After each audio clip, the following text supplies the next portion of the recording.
All right. So, as we invited people to come to this first gala affair in our Help Expo series in 2021, we asked everybody about how ambitious did they think we should be going forward in terms of trying to reduce early childhood vulnerability. And we also asked what are some of the barriers to achieving that ambition, and which will allow us to then think about what are the opportunities to come over those, to overcome those barriers. And this question of how ambitious should we be, is a really important one on a day that we honor the legacy of Clyde Hertzman, because there was a fellow who was incredibly ambitious. And when we first embarked on the EDI as a strategy to measure what was happening in terms of early child development in this province, we got a lot of people excited. That included the topmost decision makers in our province at the time. I'm showing you a slide from 2008 and 2009, so we're probably half a decade and getting closer to a decade into some of the real power of the work we were doing, and it resulted in the premier of the day, Premier Campbell back then, integrating the EDI into his metrics for measuring his performance around achieving what he had as 5 great goals. And so the first measure of his attainment of those 5 great goals, now almost 15 years ago, was to reduce early childhood vulnerability in British Columbia to 15% by the year 2015. That was a really bold and ambitious goal. It motivated many of us at the Human Early Learning Partnership to organize some of our research time to think about how could we support the province to achieve that change. And back in the day now, in 2010, a little over a decade ago, we published a document 15 by 15 and outlined a range of policy measures and investment levels that would be required to achieve that bold goal that the province had. And then, over time, we did not achieve that goal. And if anything, vulnerability has continued to rise. And one of the risks of that is that it creates a context where over time we keep collecting the EDI, and yet people in this Zoom room and others, stakeholders around the province and the country, may worry that it's not possible to really reduce early vulnerability, that we can't make change anymore. And so we may be at risk of losing our ambition. Some might actually be questioning whether it's even possible at this stage to reduce early vulnerability in BC. And so after having 2 decades of work, and on a day we wanted to honor Clyde's legacy, we want to engage deeply with this question about what is possible, how ambitious can we be, and what would it look like to overcome some of the barriers that may be impeding us to get there so far.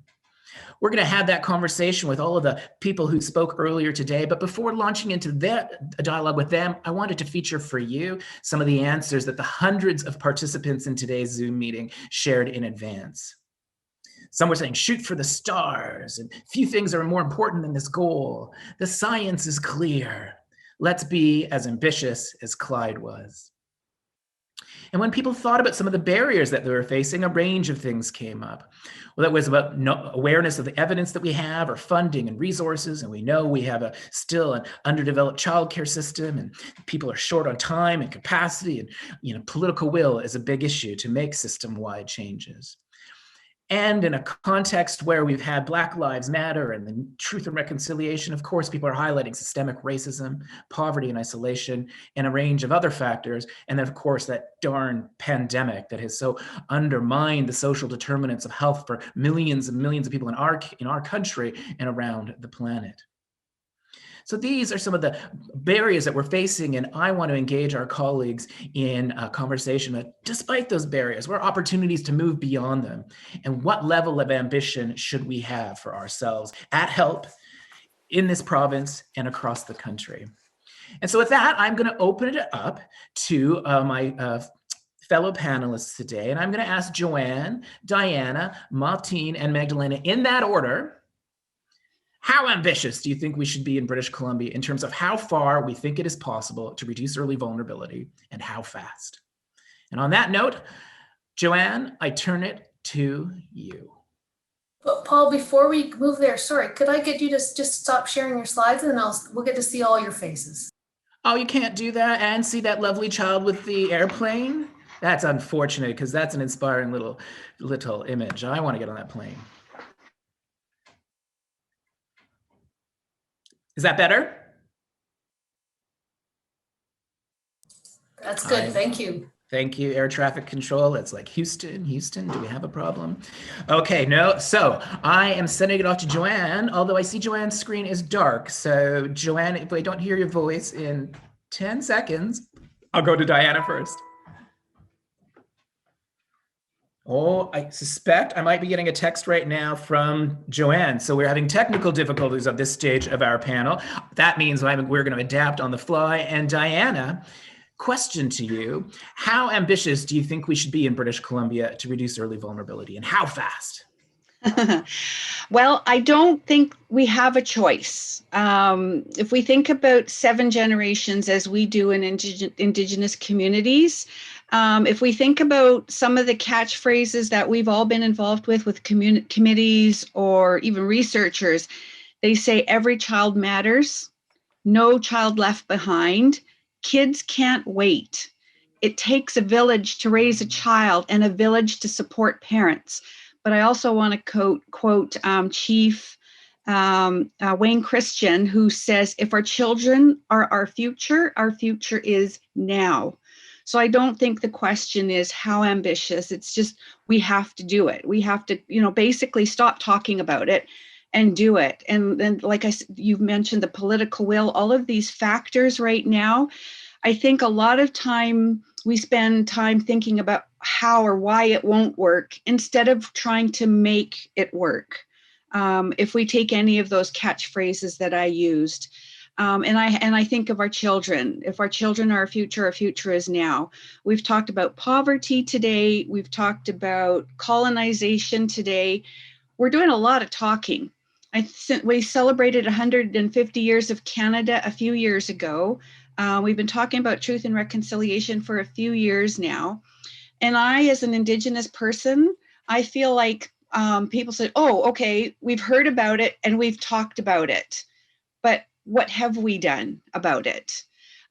So I think that colonization is even, we're bringing it forward as an Indigenous people. We have things like the murdered and missing Indigenous women and children. We're not letting them be forgotten. We have the Idle No More movement that's gone across the country for about 6 or 7 years now. That's our voice. It's not the mainstream society voice. And so I feel like now we're raising our voices, we're increasing our voices, and now we need our non-Indigenous neighbors to do the same. Instead of just talking about it, now let's do something about it. And let's see ourselves in these movements. We have to see ourselves as an individual. We have to see ourselves in this as a system. And I think that's the only way we're going to actually feel like we're taking steps forward and getting that momentum. So I think I will end there by saying, as an Indigenous person, our voices are getting louder, they're getting more collective across the country. But now it's like, okay, well, I've heard about it.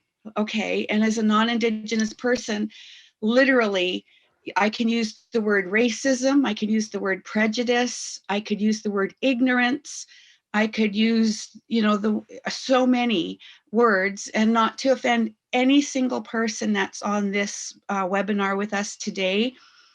But if we're still feeling that, that means we haven't figured out how we're going to live together in our communities. We haven't figured out how to be good neighbors. And in my language, that's aitstanas, good neighbors. And I think we have to really understand our place in that. And I'm going to use an example.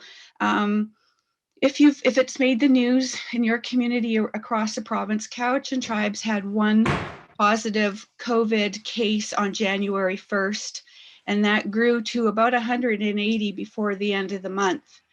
And the racism we had to endure because of that, and I'm wondering if Whistler is getting that same kind of negative feedback as Cowichan tribes did when we had our little pandemic, and now Whistler's having their own pandemic.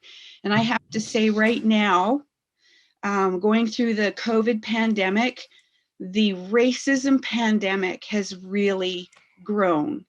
and it's been hard to live through the pandemic, never mind the racism pandemic that's come along with it.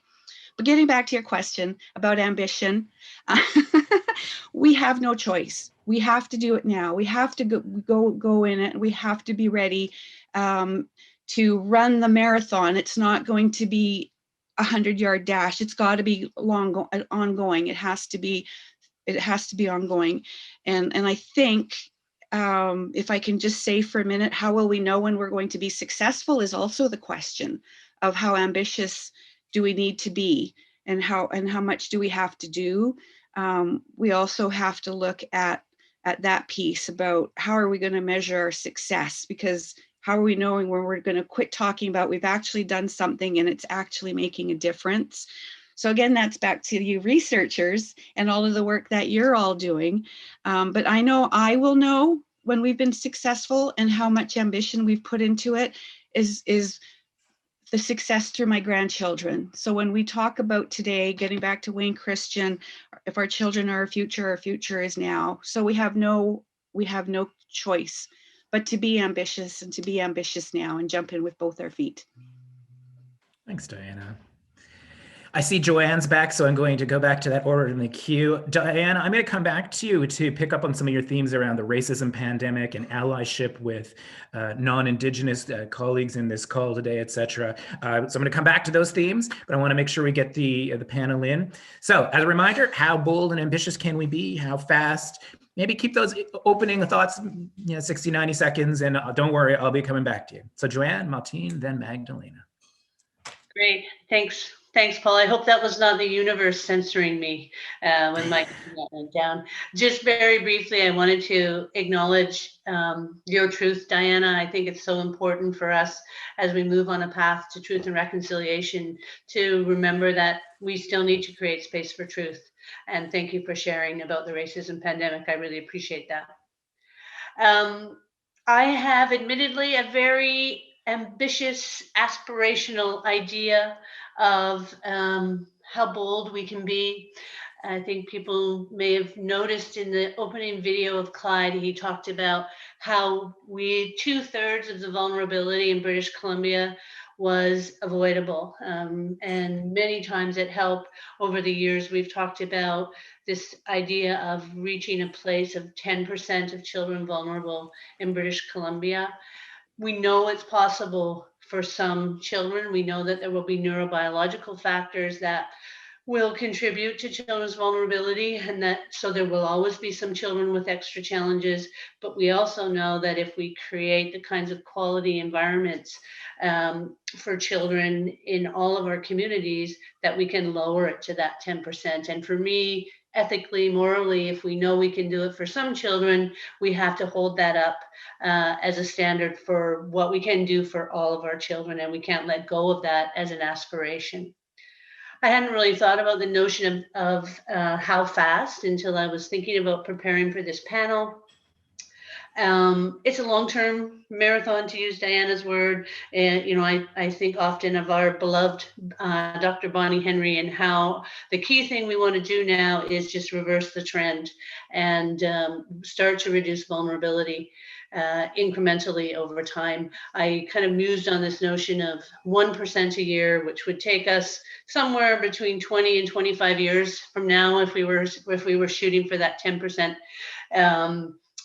Like Diana, I see much of the world these days through the eyes of my grandchildren, and I would like to think that when they start to raise their children, the possibility for those then great-grandchildren to thrive will be so much greater. So that's my aspiration. Thank you, Joanne. Martine. Yeah, thank you. Yeah, it's a very important and, of course, complex question. I think we can go to what I stated in my talk. What we do see for those communities that are doing well, whether without being too finicky about the specific number, but whether it's 15-ish plus minus % or 20% vulnerability, we should be able to get there, because we do see it for a high enough number of communities where it's happening.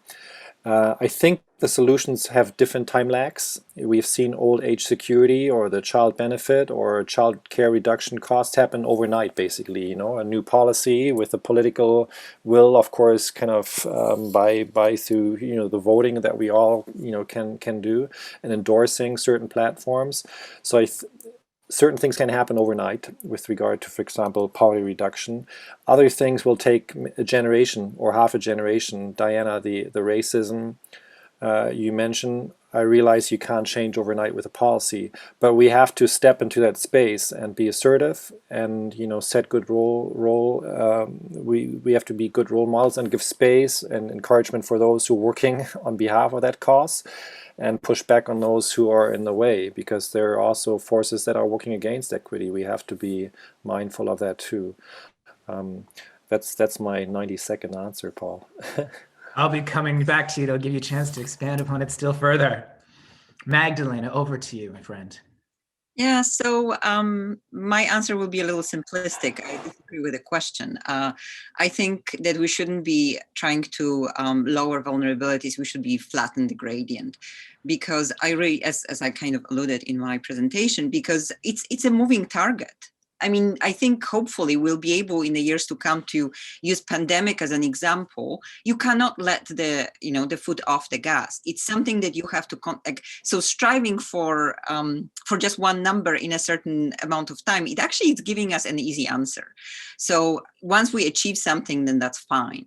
I think, personally, I'd be much happier if we were at 25% averages, but most places would be around 25%. Like the fact that I see the 0 to 100%, that really, really frightens me. And I think that should be our target.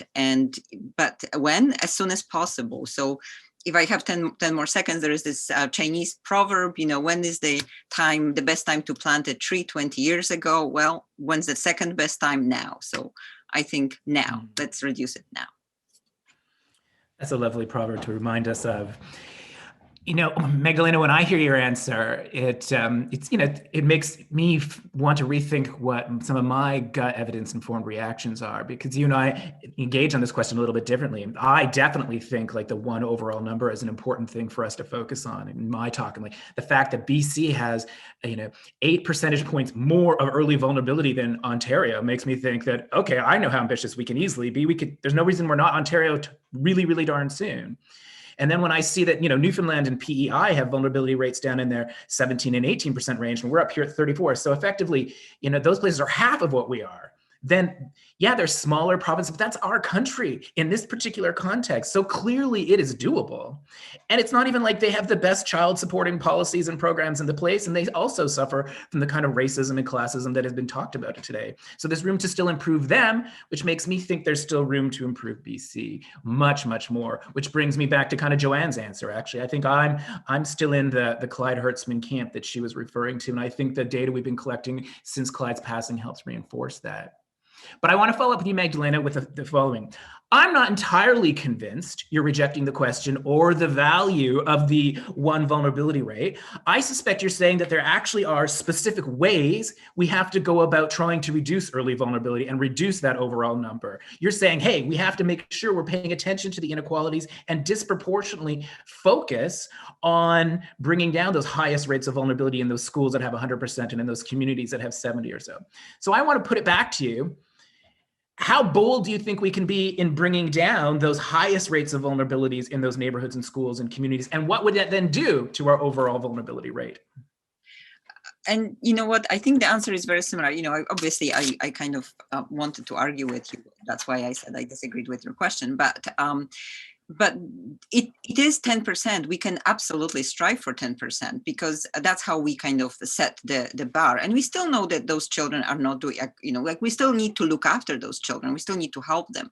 But anything beyond that is really added by circumstances that can be prevented and by certain things that so my problem is that we can't prevent them from kindergarten up. We have to start preventing them happening in the first place. So I also feel that, by kind of putting spotlight on this question is that, we really have to get away the vulnerabilities in kindergarten there because we measure them, but they really start so much earlier, and they have to be acted upon, not progressively, prospectively, so that they do not happen in the first place. But I think, like theoretically, it should be 10% everywhere at the most. Okay, thank you. I appreciate that clarification, which also I find, I have to say, quite motivating. Martine and Joanne, and I'm going to ask you the same question, and then Diana, I want to pick up after that on the racism pandemic language that you use, which is so provocative and profound and important. So I'm just giving you a heads up. But first to Martine and Joanne, you talk about a time horizon to reduce early vulnerability. And actually in your observations, a lot of the time it's kind of like 15 or 20 years from now. I was wondering if you could help flesh out why a little more of your thinking around the time horizon. Martine, you alluded to some of the things that can happen quickly and not so fast, but would you flesh those answers out for us, the two of you? Yeah, Joanne, you would like to go first, or? No, you go ahead. Okay, thanks. Yeah, I think for the different solutions, whether you think at the priorities in the poverty reduction strategy or the themes that we've been talking about today, you can maybe illustrate how I think of different time lags by thinking, for example, redistribution of resources. There are examples throughout history and across countries where through change in tax codes or old age security or certain other measures, you eliminate poverty, as I mentioned earlier, basically overnight with a policy change, and monies can flow through accounts instantaneously almost. But think of childcare. We have a fabulous childcare plan for the province, but you can't just implement the policy today and expect that tomorrow we have 100% spaces with qualified childcare professionals. They'll have to be trained. You have to build the infrastructure. So there's maybe a time lag of 5 to 10 years of just building and training, the professionals, apart from making sure the money flows. Racism is often an intergenerational thing, stigma, so it's the grandparents telling their children who are parents, and you see policies change.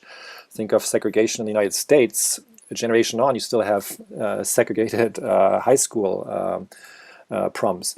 So what I'm saying is, for different aspects of the solution, the way it plays out in terms of changing, they have different timelines. I think we have to be realistic and mindful and differentiated about it. So we should work away on all of these things, but we can't expect the same type of immediate results or for all of these different aspects. Joanne? I think similarly to what Martine is saying, I guess the simple thing that comes to my mind is that we didn't get here quickly, so we won't change that really quickly in terms of, really do think about incremental progress.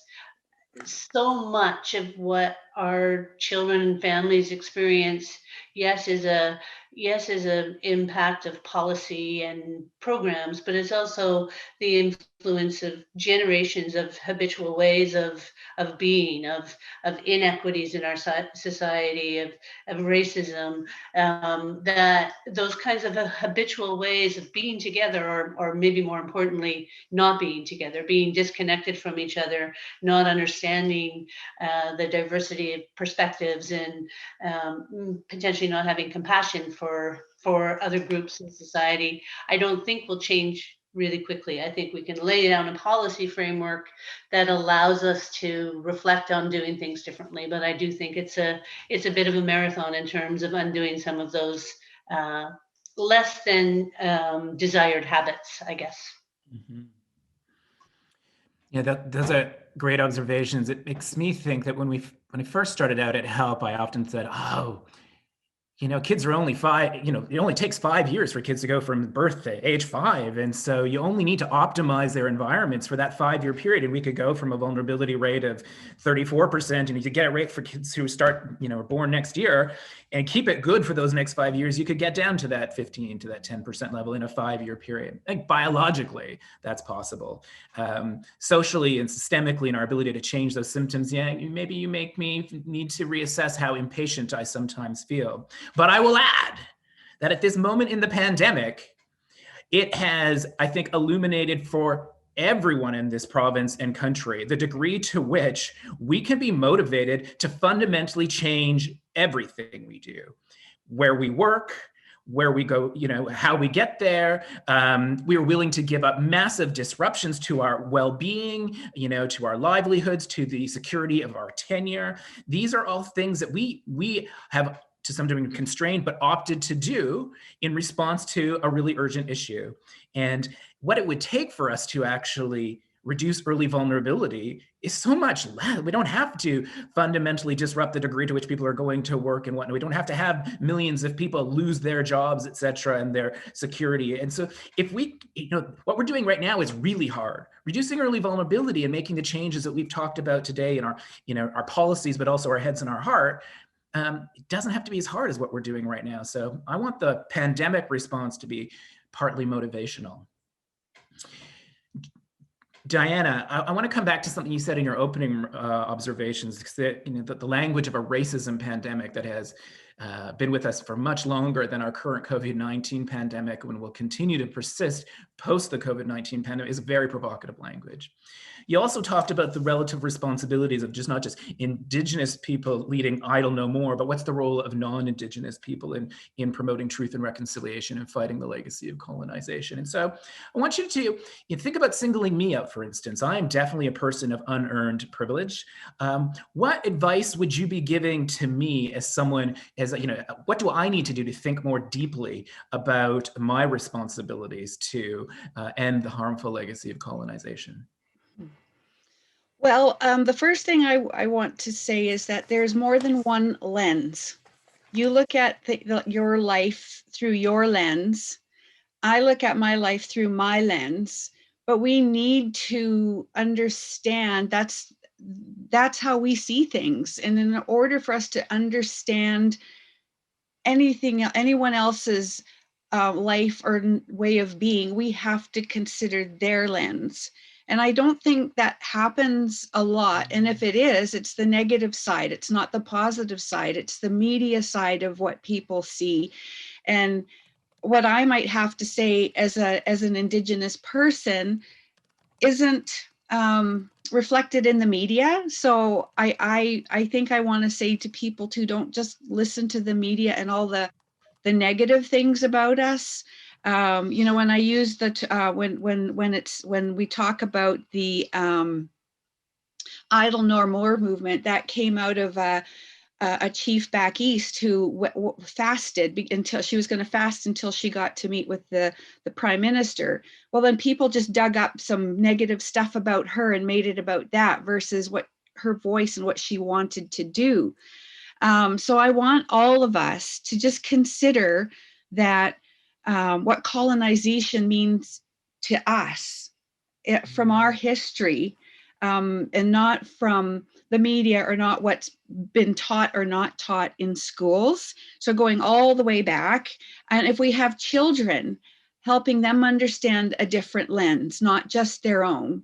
I remember, I'm going to try not to take too long, but I remember a joke that one of my non-Indigenous friends told me. I was about 12, and he said, where's a good place to hide an Indian's welfare check? And I'm kind of going, oh my God, why don't we? He goes, under his work boots, he'll never look there. I mean, so that was when I was 12, but that's still happening today. So it's a generational thing that we have to work with generations. And I also think that I've already said we have to understand colonization. In the 21st century, here we are in the 21st century, And I think this pandemic has brought out the worst in some people. And I have to say that there's been it's just kind of come back. And in the 21st century, people are kind of going, they're rolling their eyes now, because we've been talking about truth and reconciliation for what, 6 or 7 years. And I said, okay, we're done. We've talked about it. We've talked about it. And I think I mentioned that when I started, but what have we done about it? And I think we've made lots of progress in many ways. I know schools are doing much, much more on Indigenous Day, or talking about the truth and reconciliation, or making sure there's books by Indigenous authors in their libraries. They're bringing elders into the school to start teaching. They're sharing some language classes in the school districts for everyone, not just the Indigenous children. But as far as how it is for families raising children, it's the system, it's the systemic racism that is still allowing children to be taken into care because of poverty, not because of abuse or anything harmful for the child, but poverty. They can't afford a decent place to live. They can't afford to pay the hydro bill or the groceries. So children are taken into care. So those are policies that I really think we need to look at when we're talking about poverty. Because I don't think those are reasons to take children into care. I think those reasons to help those families get up and stand up and be able to look after their children instead of punish them by taking their children away. So that's a systemic kind of racism, or a systemic way of how we're still harming families by removing their children. And we have to look at the vulnerability. We have to look at families that are thriving and how come they're thriving. As an Indigenous person, why does this family thrive and this one doesn't? And what's the difference, and what can we do? We have to look at the past and the future. We always have to do that. And I think all of us have to stand up and look at the individual racism and all of the other adjectives we could use for that, because it's here. It's still here in the 21st century, and it's very hard to wade through as an Indigenous person who's trying to stand up, but they're still having to wade through that racism.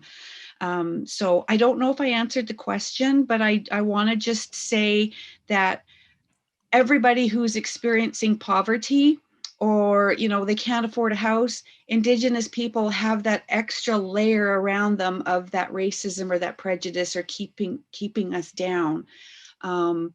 And we have to decolonize ourselves. We've been colonized for so many years. I remember upsetting a colleague once when she started talking, an Indigenous colleague, and she was talking about Robert's Rules of Order. And I just sort of blurted out one day, because I do that sometimes, is I don't think Robert was Indigenous. Like, why are we using Robert's Rules of Order? Why are we not using our, let's go to our elder, let's go, how would we do this? And I upset her, and I didn't mean to. I'm just trying to decolonize myself. So as Indigenous people decolonize, we also need our neighbors to decolonize their thoughts and how they view us as Indigenous people.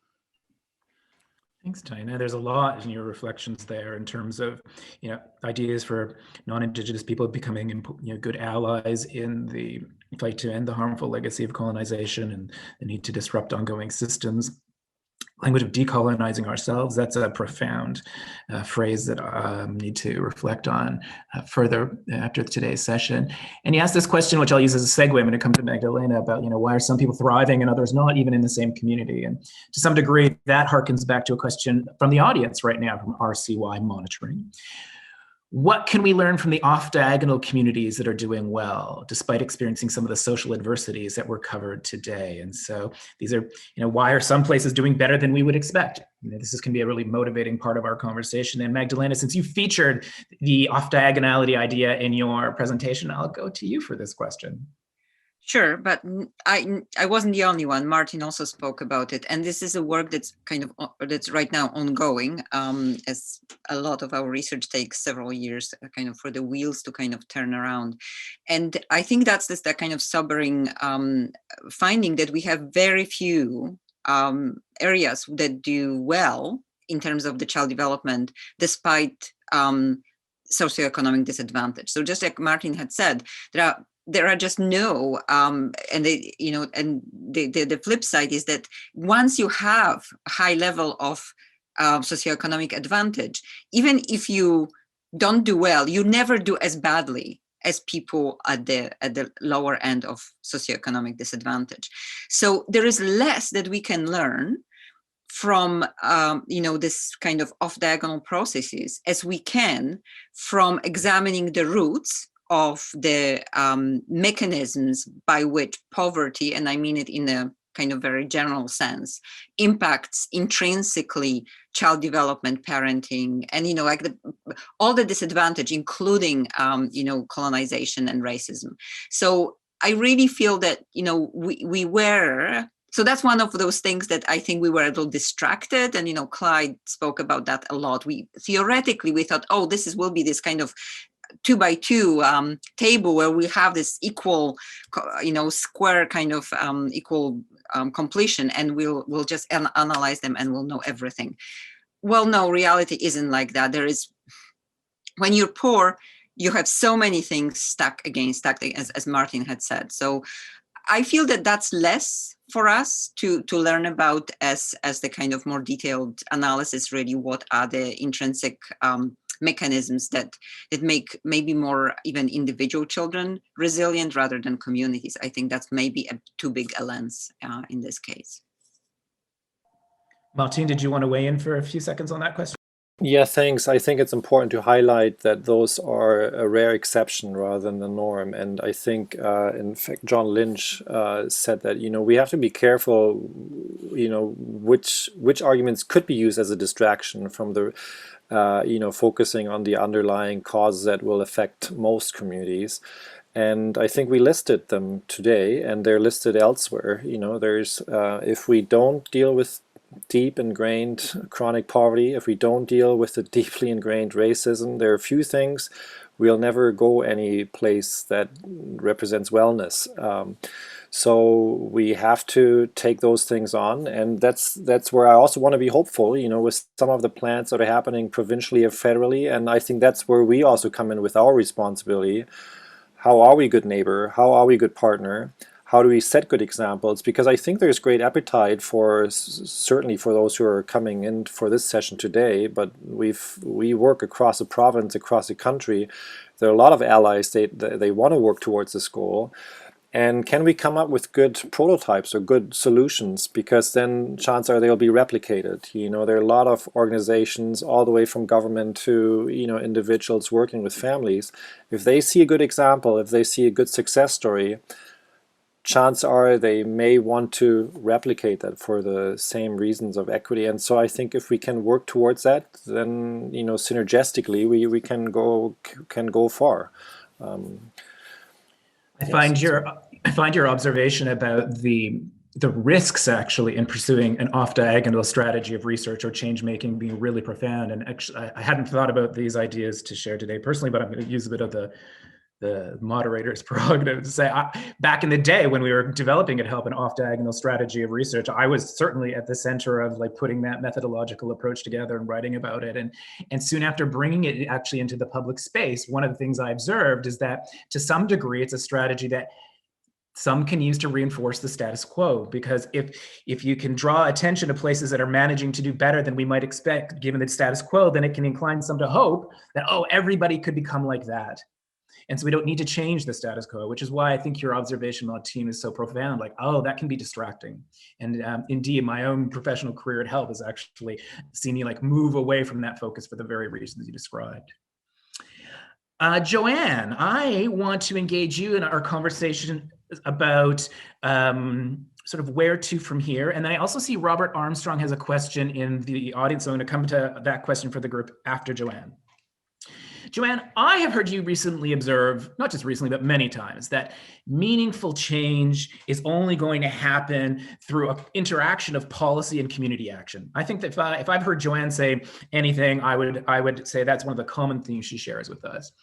When I reflect on like your and my respective roles at HELP, I would say we probably tend to focus on each of those things, but we tend to prioritize one more than the other. So I often view you as working to like build systems at a local level, build leaders at a local level. In my work, I'm often tending to focus more on how do I get people engaged in sort of Victoria and Ottawa. So my question to you is, going forward, what opportunities do you see in HELP and just in the province more generally for us to better merge those two things together to achieve change and to achieve our ambition? Oh, I love that question. Uh, well, I want to acknowledge that I think in BC right now, there are some opportunities on the policy perspective. You know, we have the new poverty reduction strategy, we have investment in universal childcare, we have a move to transform our early learning and care system. We have an emphasis and resources being put into the importance of child and youth mental health. So I think on the policy level, there's never been more opportunity. And I guess that is where I see the intersection that you're asking about, in that within those policy platforms, how can we create space to engage in thoughtful dialogues with communities and policymakers in terms of what those things will mean. So if you're thinking about a transformation of the early learning and care system, what does that look like for childcare providers on the ground in Williams Lake, and for the parents and kids that access those services? And how can we find a way to bridge that community and policy discussion so that policy is the best informed it can be to support the reality of people in communities? Okay, well, that's a conversation that I was so excited to start in this dialogue, and I can't wait for us to carry it on in the days and weeks ahead. Robert Armstrong out there in our Zoom audience asked the following: is there concern about competition for attention between those over 65 and those under 5? COVID-19 will force more attention/resources on institutional care, but this age cohort will also have wealth to distribute and grandchildren experience. How do you mobilize this cohort to focus on the under 5 agenda? Well, Robert, that sounds like a very Gen Squeeze-like question, actually. So that's like right in a sweet spot for me. I could open it up to others in the group, and I'll also flag, Robert, that actually in 1 month from now, when we have the next session of a Fall Expo, we're going to be having another dialogue session like this, which will focus to some degree on the pandemic and the barriers and opportunities it's going to be creating for families with children going forward. And I suspect my comments will reflect a lot on your question. So I'll open it up to the floor for anyone here today who you might like to weigh in, and I'll save my comments for a month. Anyone want to jump in? Yeah, maybe just briefly. I think I mentioned already twice, old age security. I think, whatever has been done to reduce or address senior poverty, in this country, a lot of good progress has been made. And yes, there is some kind of inequality between the older generations, often having more wealth than the younger ones, and families. We know from your work, Paul, they're struggling, families with young kids. I just want to be mindful of also seeing whether you want to frame it as intergenerational thing, or whether we want to, what I raised earlier, if you think where a lot of the resources go with regard to the stock market and shareholders, sucking it out of society, I think that's a bigger challenge here. It's not because, as Robert, as you're implying, there's usually there are intergenerational connections within the families, and things are being passed on. So I don't want to downplay it too much, but I think the bigger question is, how do we get the resources that need to flow into young families without taking away from the parent generation? Because the biggest chunk of the money sits in a completely different space altogether, and that's with the capitalist stock market. That's my take. I see your hand. Yeah, so I just want to say that I don't, like it's not really in that question. I think what's going to be happening is, you can also say that there's going to be a lot of attention on adolescent mental health. And so I think it will be very important for communities such as ours to be very focused, kind of laser focused in our approach in using previous data to prepare for what may happen after pandemic, because pretty much everybody suffered. So you really cannot say that one group deserves something more than others. Everybody deserves something, and it will matter where the money will actually go. So yeah, I also think that you planted that question, Paul. So actually, I'm not even sure I know who Robert Armstrong is, although I'm like, I want to email. Yeah, so I didn't plant it, but well done, Robert. Just on that note, I think, Martinez, you're asking questions about how does, I think you raised questions about intersectionality. That's actually been a dominant theme all day long. I'm not sure if we've named the language of intersectionality, but how does class and sex and race and age and generational things and ability and newcomers, these things all interact. And so right now, I think Robert's putting on the table this interesting question about, are there intergenerational tensions? People know I think that there are, that we need to overcome. But I'd say the pandemic is also this lovely moment. It's been a great moment of intergenerational solidarity. You have seen those who are most at risk of the greatest health harms from the virus tend to be older. And as a society, we've tried to fend off the spread of the virus. We have been disproportionately disrupting the socioeconomic circumstances for those who are younger. And it's been done in this moment of intergenerational solidarity. I think if we can capitalize on that solidarity, we can do some beautiful things going forward. Folks, we have 9 minutes left in our dialogue. And I would like to end on a hopeful note for our crowd out there in Zoom land. And we've talked about our level of ambition. We've pointed to some barriers. I want to end with a note, let's focus on what are our opportunities to achieve the level of ambition that we've talked about. If you could each take 90-ish seconds to 2 minutes, summarize for me what makes you most hopeful going forward that we will, in the years ahead, coming back to honor the legacy of Clyde and honor the legacy of Magdalena and Martine and Joanne and others and Diana, honoring your legacy in the future. And we reflect back, what right now makes you most hopeful that when we do that honoring, we'll actually also be celebrating much lower levels of vulnerability? Who would like to go first?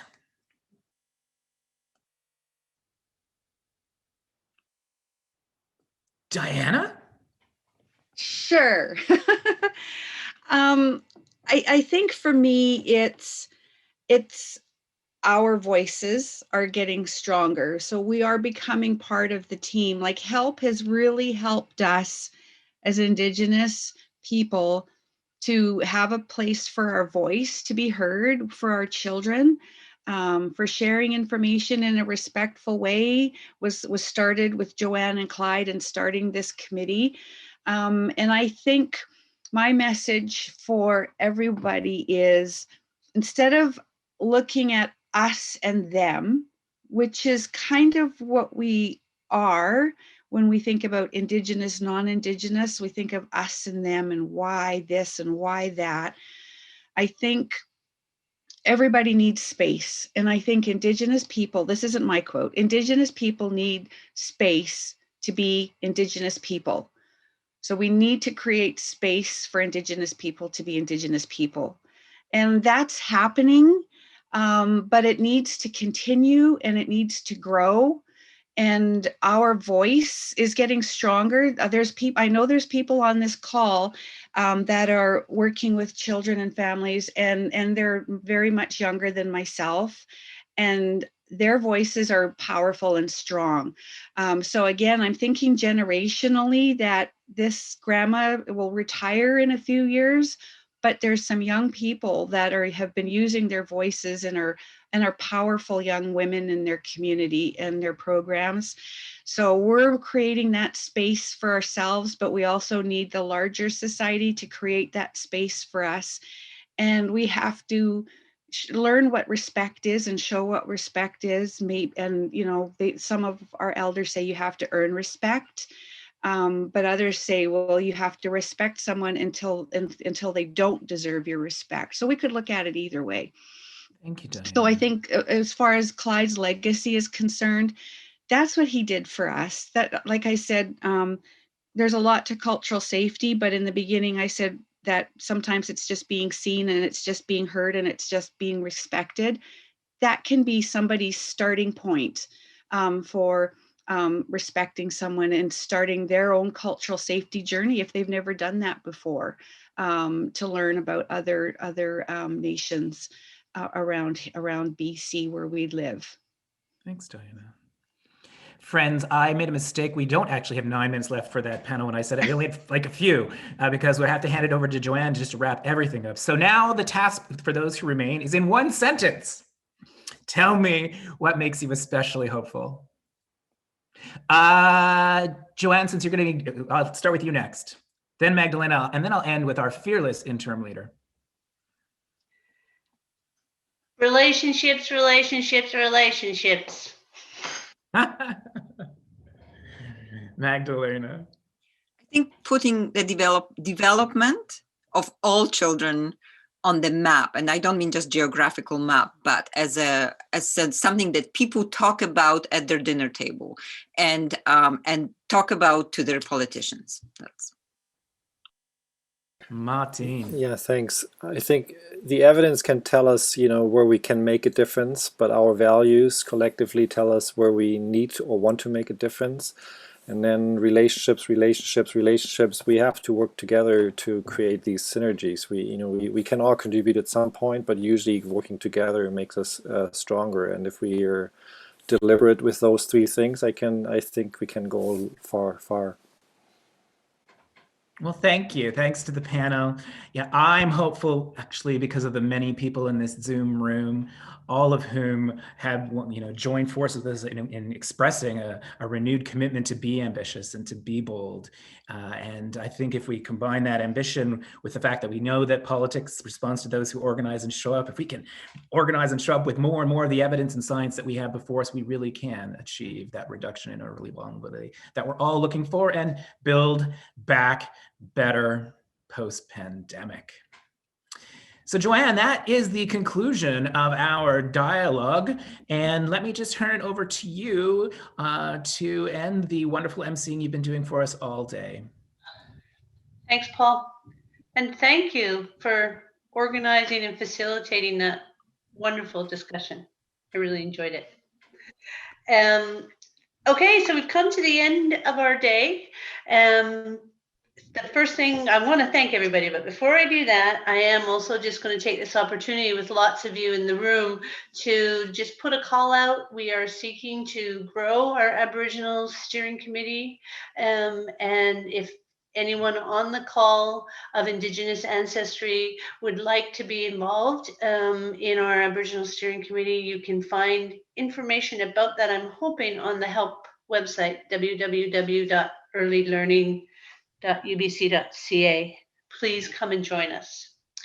So a thank you to everyone, all of our presenters, Her Honor Janet Austin, Diana, Reanna, Doris, Martine, Paul, Magdalena.